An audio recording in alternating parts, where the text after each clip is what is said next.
Le Kenya parle du haut de l'expérience d'un pays qui a beaucoup investi dans le multilatéralisme.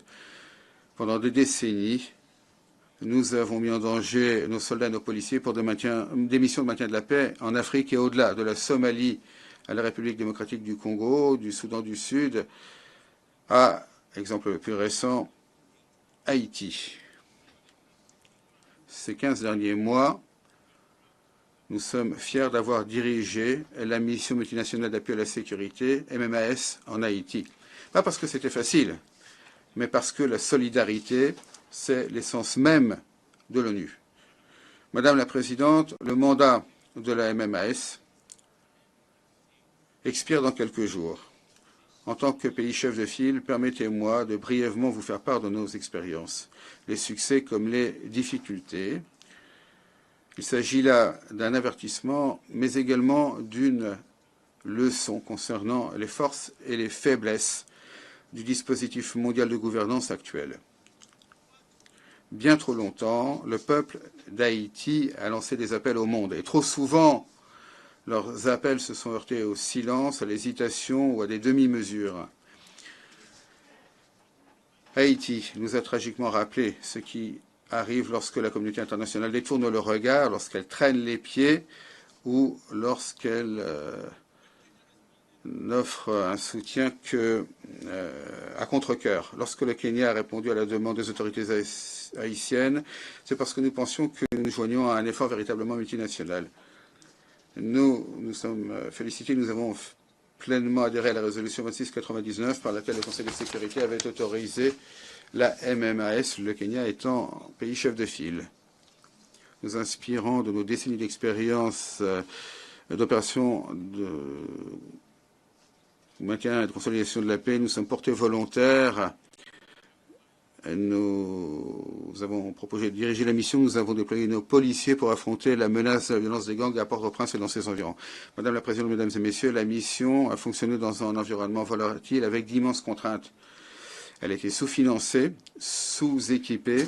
Elle a fonctionné en dessous de 40% de ses effectifs autorisés. Nos policiers ont courageusement assumé leurs responsabilités sans le plein appui logistique qui devrait accompagner toute mission avalisée par l'ONU.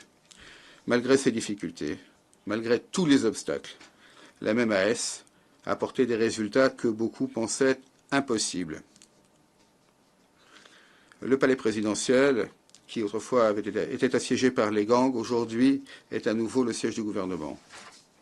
Le siège de la police et le centre de formation de la police qui avait été pris d'assaut par les gangs sont maintenant sécurisés et actuellement l'académie est en train de former de nouveaux policiers dont 700 ont été diplômés il y a quelques mois. Les écoles qui avaient été fermées à cause de la violence sont rouvertes, les enfants sont à nouveau en classe, ils apprennent, ils font des progrès, les routes qui autrefois étaient contrôlées ou bloquées par les gangs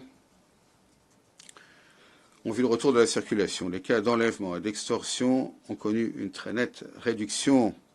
L'aéroport et le port maritime, autrefois assiégés par les gangs, mènent maintenant leurs opérations de manière normale.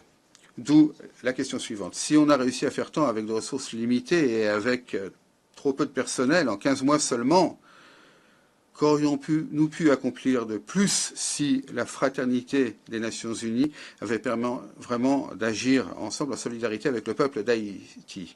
Du haut de cette tribune, permettez-moi d'assurer à tous nos partenaires, à tous les acteurs qu'avec le bon personnel, des ressources adéquates, le bon matériel et avec la logistique nécessaire, il est possible de rétablir la sécurité d'Haïti.